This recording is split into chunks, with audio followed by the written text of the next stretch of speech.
How do I support, encourage, and facilitate my child's learning?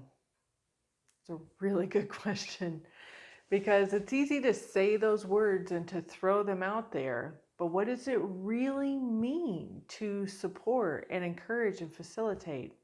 One of the things that's most important that has been really challenging for me to learn is to listen. How hard can it be? But it is, but listening without responding in a lecture mode, listening and valuing my daughter's thoughts and ideas and the things that are important to her, and responding to her in a supportive way rather than in an I'm older than you and know more than you, and so I'm going to tell you everything that I know sort of way. And I grew up with that. I went to school. It's how my parents parented me or child reared me or whatever. Um, we weren't equals. And in natural learning, we're more on an equal ground with our children. They are complete people in and of themselves. And they deserve that respect that we don't always give to children because they're only children and we're the adults and we know so much more.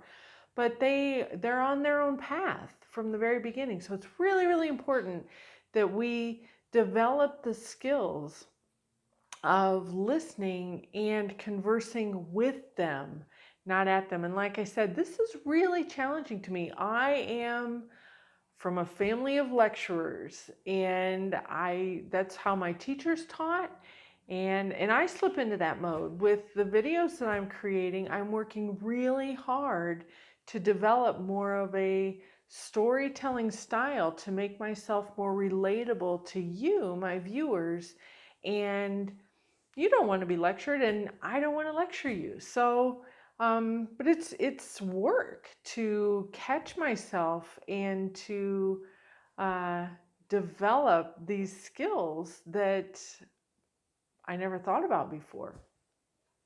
Another tool that we use in supporting and encouraging and facilitating our children's education is to model the behavior. And a huge one that I'm recognizing right now with my own daughter is I don't do any handwriting except for writing out the grocery list or writing out my daily to-do list. I don't do a lot of writing. I don't write letters to friends. I email letters to friends. I type a lot on Facebook, but I don't handwrite a lot.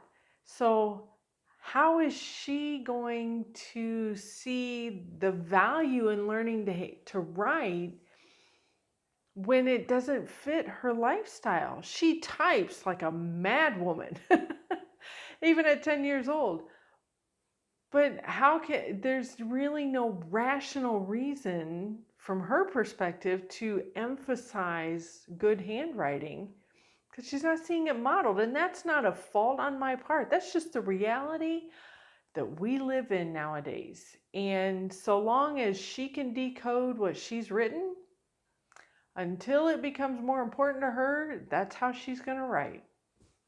So we need to model an enthusiasm for learning. We need to model an enthusiasm for reading and for investigating, and just show them how much we enjoy learning. So, and even conversing with each other. Our children tend to learn what they see most around them. And so when they see us reading and conversing and talking with our friends about important topics, then they will see the value in developing those skills themselves. So modeling is right up there as an important skill. We need to take an interest in what our children are interested in. Unless it's painful. Some of the things that my daughter brings up are just like mind numbing, but I also have to allow her to be 10 years old. And when she was 7, I had to allow her to be 7 and 5. I mean, they have to be who they are at the age they're at. But taking an interest, she loves dinosaurs, always had, maybe or maybe not, she always will, I don't know.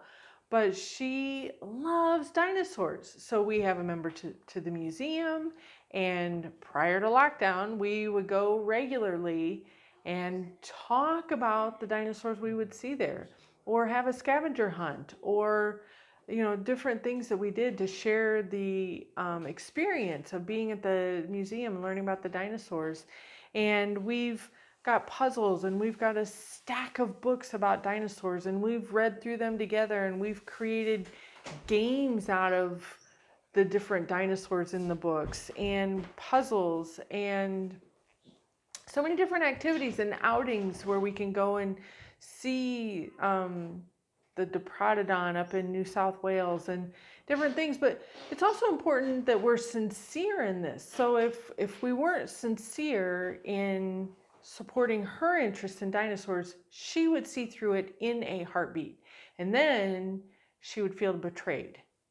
And that's not what we want. There's no trust in betrayal. So it's really important, if you're going to express an enthusiasm for their interest, or you're going to take an interest. When I take an interest in what my daughter's interested, it has to be sincere.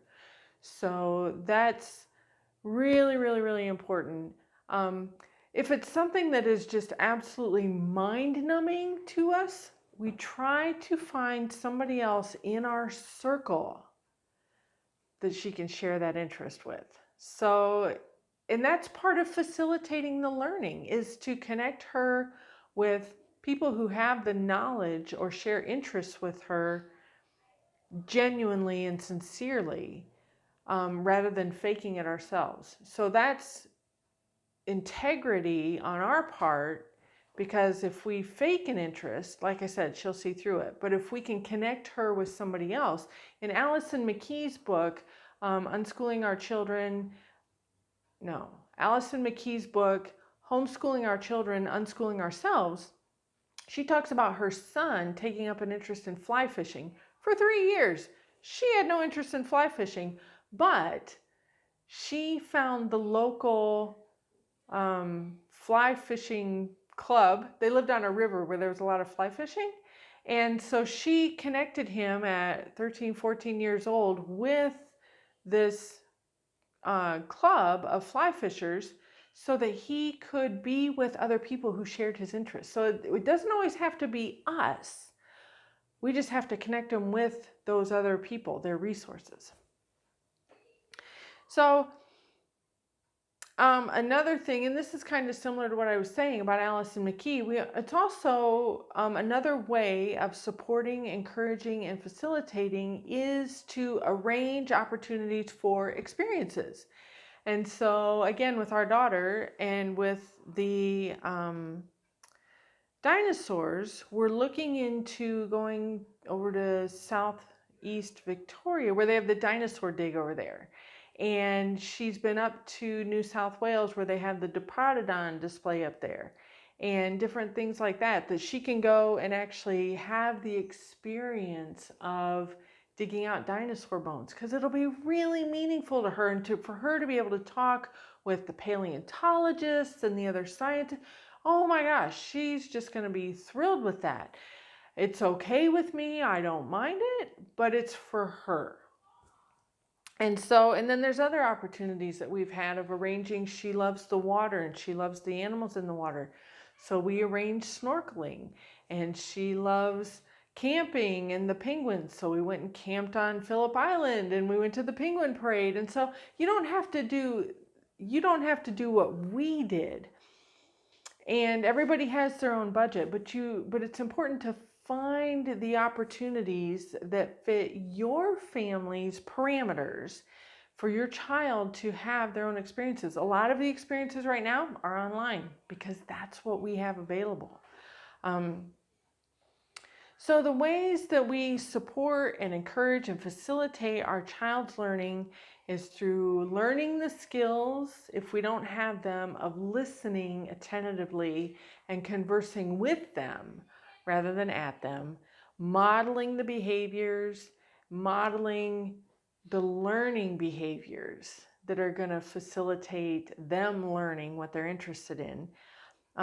Taking an interest and being sincere in those interests are really important, and then giving them opportunities for those experiences that go along with their interests.